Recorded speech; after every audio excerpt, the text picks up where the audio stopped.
Hi everyone, this is Mrs. Musoff, and today we're going to be doing a few examples of exponential growth and decay application problems. So pretty much word problems.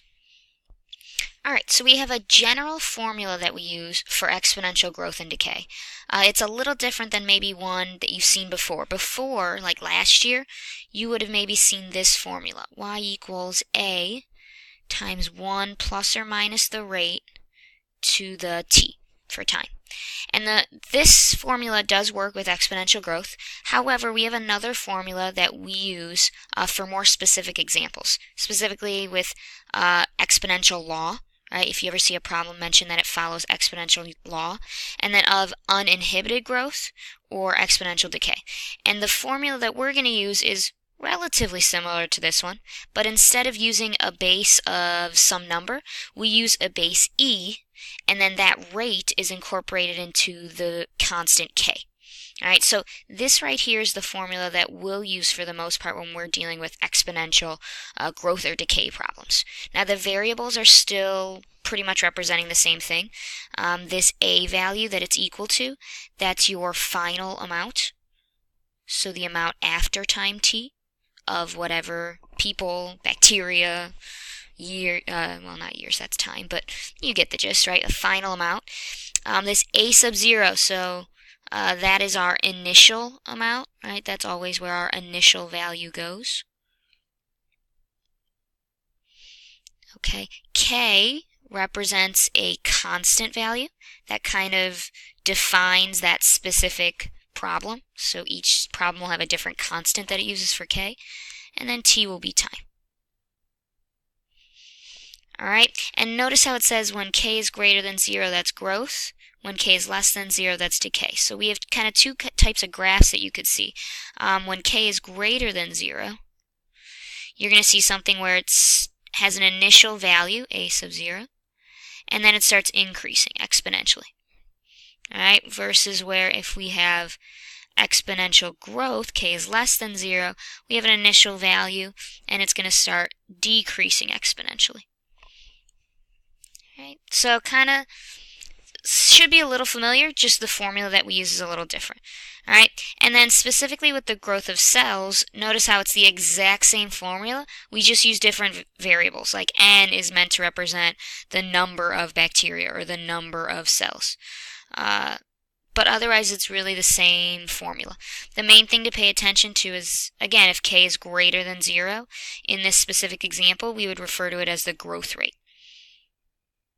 So a lot of times in these examples, k will be the rate. Alright, so let's try a few examples. You will need your calculator, so pause and go grab it if you need to. Alright, first example refers to the growth of bacteria. It says the number n of bacteria present in a culture at time t in hours obeys the law of uninhibited growth, and it gives us this equation. So part A, determine the number of bacteria at t equals 0 hours. Well, two kinds of ways to do this problem. T equals 0 hours. Obviously, if you're given t equals 0, we can plug it in. Right, and we should be able to solve that way. However, let's try to avoid a little work. Let's just try to think about this logically. T equals 0 hours.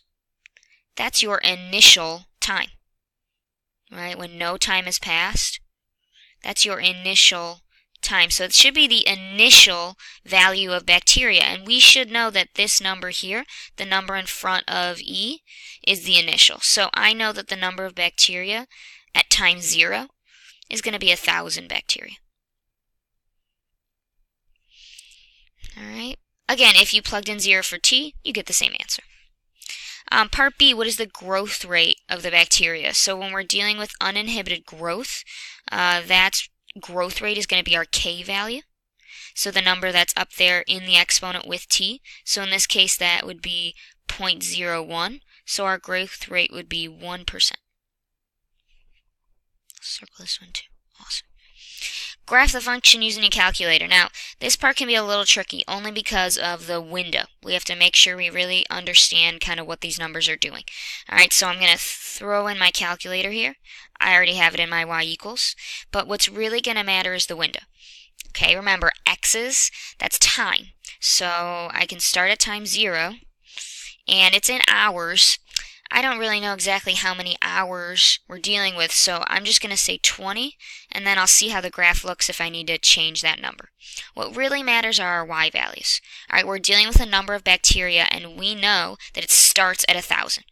Now, since that rate is a growth rate, it's positive, it's going to get bigger than 1,000. So your minimum, you could start your minimum at 1,000 because it's never going to be lower than that. All right, I'm going to start it at 500 just so I can see, a little bit below and then see how it kind of looks. All right, and then I'll make my maximum since it has to be way bigger than 1,000.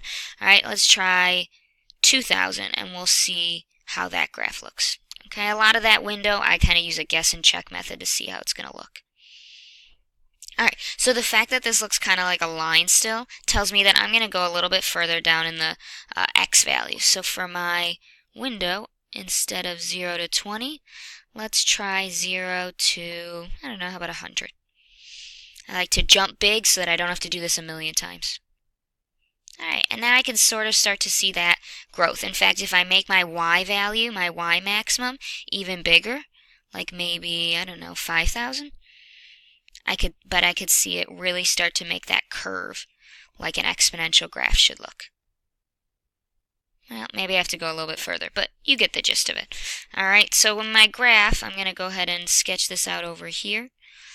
Alright, I know it's starting at 1,000, and it is increasing exponentially. Okay, if I want to get real specific, I can label my axes. We're talking about time and hours, and then bacteria, but there's my graph.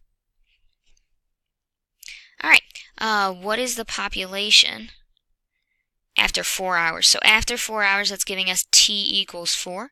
So I can plug that into our formula. Alright, we're finding n of 4 pretty much, so that's 1,000 e to the 0.01 times 4. And I can throw that right in my calculator. Alright, so not in the y equals, obviously, but in my regular screen, 1,000 e to the 0.01 times 4. Remember parentheses for those of you whose exponents don't raise up like that. And there we have it. Okay, now it's bacteria.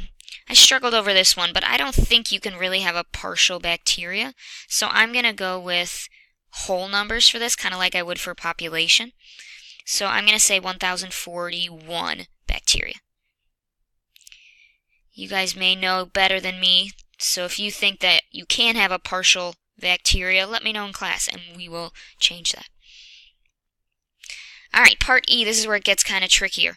When will the number of bacteria reach 1,700? So number of bacteria is 1,700.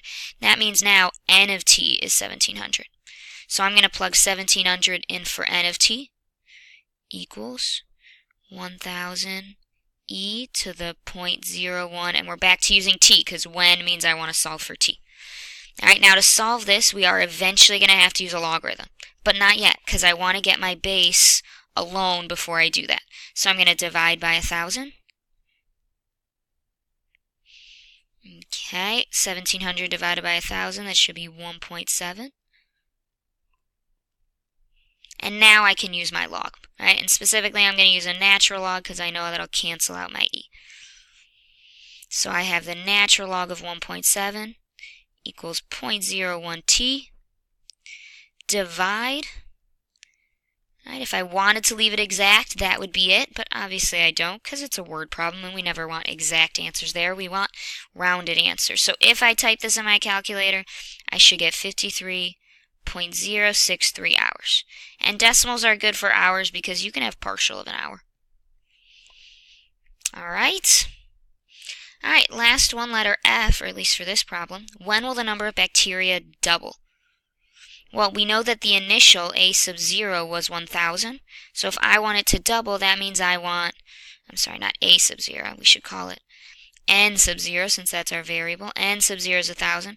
If I want it to double, that means I want N to be 2,000, or N of T. So all I would have to do is sub 2,000 in. Alright, and you could have even taken a little shortcut. I know that if I want it to be double, when I divide, I should just end up with 2 over here. Alright, so you could have kind of taken that shortcut too. And once again, if you solve this, which I think we can do by now, we would end up with 69.315 hours.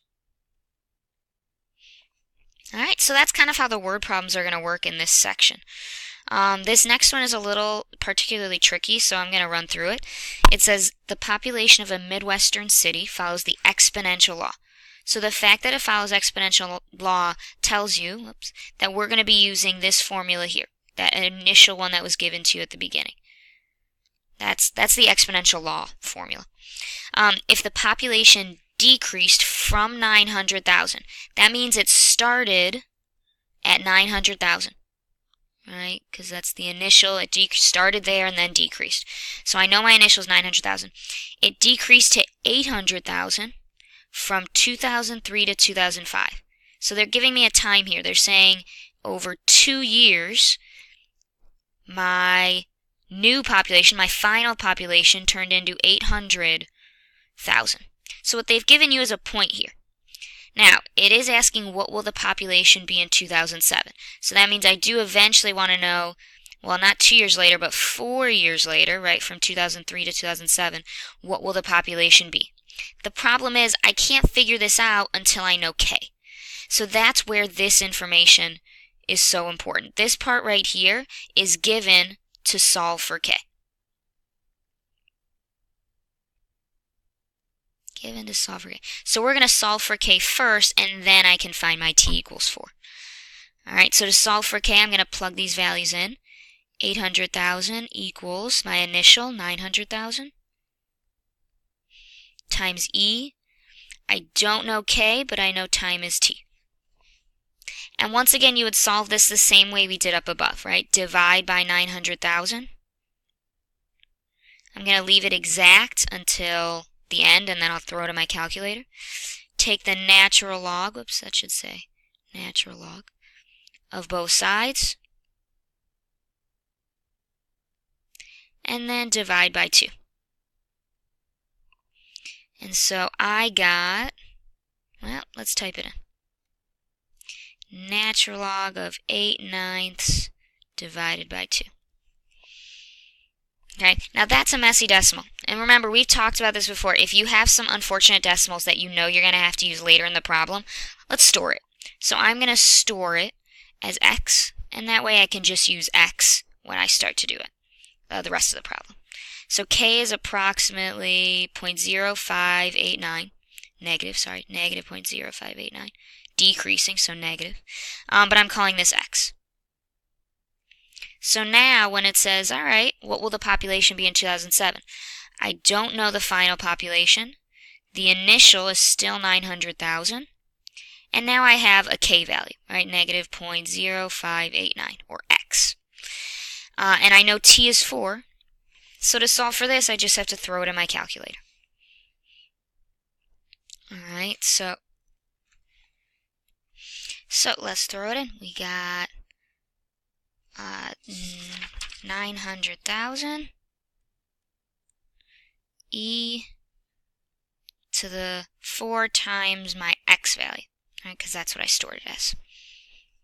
And there we have it. Now remember, this is representing a population, so that's people. So people definitely can't have part of a person.